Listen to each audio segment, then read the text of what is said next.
안녕하세요. 감탄 나오는 러그를 만들고 있는 감탄 러그입니다. 오늘은 정리에 관해서 말해 볼게요. 내용에 들어가기에 앞서 제목에서 궁금하셨던 정리 순서를 먼저 알려드릴게요. 어디서부터 정리해야 할지 막막할 때는 1단계 의류, 2단계 책, 3단계 서류, 4단계 소품, 5단계 추억의 물건 순으로 정리해보세요. 여기서 핵심은 공간별로 정리하는 정리법이 아니라 물건별로 정리하는 정리법이라는 점입니다. 오늘은 지극히 개인적인 이야기로 영상을 시작해 볼게요. 저희는 새로운 집으로 이사 온 지 8개월 차 되어가는 아들 둘 가구입니다. 신혼은 월세집에 살았고 아이가 태어난 후에는 장모님 댁에 신세를 지며 살았습니다. 그 기간이 5년 가까이 되었네요.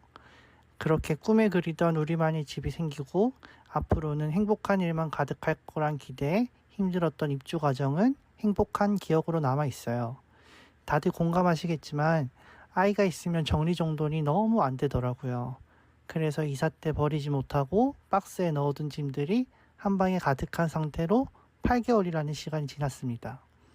빨리 치워야지 생각하면서도 피곤하다는 핑계로, 바쁘다는 핑계로, 주말에는 쉬어야 한다는 핑계로 그 짐들을 외면하기만 했었어요. 8개월 동안 짐 정리가 안 됐다니 이해하기 어려우시죠? 여기서 문제가 발생하기 시작했어요. 저는 버리기를 좋아하는 남편입니다. 눈에 거슬리거나 자잘한 소품들이 굴러다니면 쓰레기통에 그냥 넣어버린답니다. 하지만 저와 정반대인 아내가 있습니다. 버리지 못하고 언젠가 쓰겠지 하며 물건들을 차곡차곡 어딘가에 저장해두는 아내가 있습니다. 거기다 당근을 너무 사랑해서 아이들에게 언젠가 필요한 물건 같으면 어딜 가서라도 받아오곤 했었어요. 너무나도 다른 저 아내였기에 항상 이 부분에서 마찰이 있었습니다. 다른 부분에서는 전혀 싸우지 않았는데 항상 이 부분에서 의견 차이로 싸우기 시작했어요. 그러다 점점 횟수가 잦아지더니 결국엔 제가 터지고 말았습니다. 집에 들어갈 때마다 정리가 안 돼서 안 쓰는 방 한가득 들어있는 짐들을 보면 정신병이 걸릴 정도로 마음이 답답하고 너무 짜증이 났어요. 저 혼자는 마음을 다스리기 힘들 정도로요. 이 마음을 느껴본 적이 있으신 분들은 알겠지만 집에 들어가는 게 너무 힘들고 고통스러웠습니다. 아이들에게도 짜증내는 횟수가 늘어나고 아내가 작은 실수만 해도 신경질적으로 변하는 저의 모습을 보면서 뭔가 잘못됐다는 생각이 들었어요. 지금까지 정리가 안 됐던 건 아내만의 문제가 아닌 저의 문제도 있다고 생각했어요. 어디서부터 정리해야 될지 모르기에 여기 조금 저기 조금 정리하다가도 아내가 협조적이지 않으면 자포자기하며 손을 놔버리기 일쑤였으니까요. 이대로는 안 되겠다 생각이 들자 방법을 찾아보기 시작했어요. 그건 바로 책이었습니다. 정리법으로 너무나 유명한 곤도 마리의 정리의 힘이란 책을 만나고 하루 만에 다 읽어버렸습니다. 그리고 다음날 바로 정리를 시작했어요. 그때부터 제 인생이 조금씩 방향을 틀기 시작했습니다. 좋은 방향으로요. 제 가슴에 답답함도 덜해졌고 머리도 맑아졌고 짧은 시간에 너무나 신기한 경험을 하고 있습니다. 정리로 답답하신 분들이라면 이 영상이 도움이 되었으면 좋겠어요. 저자의 한 문장이 제 뒤통수를 세게 때렸습니다. 버리면 인생이 바뀐다고 생각하시나요? 정리법을 가르쳐주고 있는 저자는 자신의 제자들이 정리법을 배우고 난 후에 삶에 놀라운 일이 일어났다고 해요. 정리를 한 후에 직장이나 가정뿐만 아니라 삶 전반에서 좋은 현상이 나타났습니다. 집안을 정리하면 자신의 사고방식과 삶의 방식, 나아가 인생까지 극적으로 달라져요. 정리로 인생이 바뀐다니 말도 안 되라고 생각할 수도 있지만 이건 분명한 사실입니다. 정리는 과거를 처리하는 행동이기 때문이에요. 정리를 통해 인생에서 무엇이 필요하고 필요하지 않은지, 무엇을 해야 하고 무엇을 그만두어야 하는지를 확실하게 알게 돼요. 효율적으로 정리하기 위해 반드시 지켜야 하는 원칙은 정리 순서를 어기지 말아야 한다는 점이에요. 정리해서 필요한 작업은 버리기와 자리 정하기 두 가지인데 여기서 반드시 버리기를 먼저 해야 해요. 무조건 버리기만 생각하고 정리를 하면 불행해져요. 정리를 통해 가려내야 할 것은 버릴 물건이 아니라 남길 물건이에요. 물건을 고르는 기준은 만졌을 때 설레는가, 물건을 하나하나 만져보고 가슴이 설레는 물건을 남기고 설레지 않는 물건은 버린다 라는 원칙이에요. 저자는 이것이 물건을 골라내는 가장 간단하고도 명쾌한 방법이라고 해요.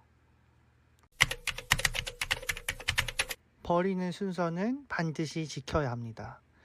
의류, 책, 서류, 소품, 추억의 물건 순으로 물건을 줄여나가면 놀랄 만큼 쉽게 정리할 수 있어요. 제가 추천드리는 방법은 우선 의류부터 정리를 해보는 것입니다. 다른 건 하지 말고 의류부터, 아니 의류만이라도 정리를 시작해보세요. 어렵게 생각하지 말고 설레임을 기준으로 판단해보세요. 이 옷을 봤을 때 설레이는가 아닌가를 기준으로 삼는다면 버리는 게 어렵지 않습니다. 그렇게 버리기를 시작해보면 그 순간 인생이 조금씩 방향을 잡아갈 거예요. 의류를 버리면서 자기도 모르게 마음속에 답답함이 조금씩 거쳐지고 편안함을 느낀다면 주저 말고 책을 구매하고 다음 버리기 단계를 진행해보세요. 이 책의 내용을 적용할 때 가장 중요한 부분이 있어요. 가족의 물건을 절대 버리면 안 됩니다. 저의 경우에는 마음대로 아내의 물건을 버리면 안 되는 것처럼요. 대신 아내가 버릴 수 있게 도와줘야 해요. 정리하지 못하는 가족에 대한 최고의 대처법은 자신의 물건을 묵묵히 버리면서 정리하는 것입니다. 저는 책을 읽고 바로 다음 날부터 정리를 시작했어요. 바로 의류부터 말이죠. 물론 제 옷이 많지 않았지만 저도 설레임이라는 기준으로 옷들을 보니 버릴 옷들이 보이더라고요. 그리고 아내에게 말했습니다. 오늘 옷 정리를 해보지 않을래? 아내가 그러자고 하자마자 옷방에 있는 모든 숨어있는 옷들을 꺼냈어요. 그리고 이삿짐 속에 묻혀있던 옷들도 모두 꺼냈어요. 방 한가득 옷들이 쌓였고 그걸 한 번에 다 정리했어요. 일요일에 그것도 8시간 동안이나 정리를 하니 끝이 보이더라고요. 답답하던 옷장이 정리되자 놀라운 변화가 일어났어요. 아내가 점점 자발적으로 버리기를 시작했다는 점과 더 놀라운 점은 저로부터의 변화가 시작됐다는 점이에요. 버리기를 끝낸 주에 창고에 왔을 때 몇 년 전 아무 이유 없이 소싱했던 악성 재고가 눈에 밟혔어요. 그리고 팔리지 않았던 악성 재고들까지 눈에 밟히더라고요. 그래서 아무 이유 없이 제 창고를 정리하기 시작했어요. 아무도 시키지 않았는데 말이죠. 아주 짧은 결단이 지나고 재고 매입하는 업체에게 연락한 후에 재고들 사진을 보여주고 매입을 요청했고 바로 이틀 후에 매입 업체가 온다고 연락이 왔어요. 몇 년 동안이나 자리를 차지하며 제 마음을 답답하게 했던 또 하나의 짐들이 덜어내지기 시작했어요. 그것도 아주 짧은 기간의 말이에요. 집에서 의류를 정리하기 시작한 건 일요일이었고 문득 창고 정리를 하고 싶다는 생각을 했던 때는 그 다음 주 목요일, 그리고 매입 업체가 사무실에 오기까지는 이틀 후인 토요일이었어요. 이 모든 일들이 일주일 안에 일어났어요. 제가 4년 동안 하지 못했던 일이 집 정리를 시작하고 난 후 일주일 만에 일어났답니다. 놀랍지 않나요? 저는 집에서 의류를 정리한 게 제 삶의 방향을 바꿨다고 생각해요. 이 영상을 지금까지 보고 계신 분이 있다면 옷 정리부터 시작해보는 게 어떨까요? 제가 느꼈던 신기한 감정과 따뜻함을 느껴보셨으면 좋겠어요. 그리고 나아가서 삶의 방향까지 바꾸는 경험을 해보셨으면 좋겠어요. 저는 깔끔한 공간을 좋아하고 군더더기 없는 삶을 살기를 원한답니다. 그래서 정리에 대해 더 열심히 앞으로 해나갈 생각이에요. 저희 다음 정리 이야기가 궁금하시다면 구독과 알림 설정을 부탁드리고요. 제 목표는 깔끔한 공간에 어울리는 러그를 만드는 일이랍니다. 앞으로도 많이 응원해주세요. 감사합니다.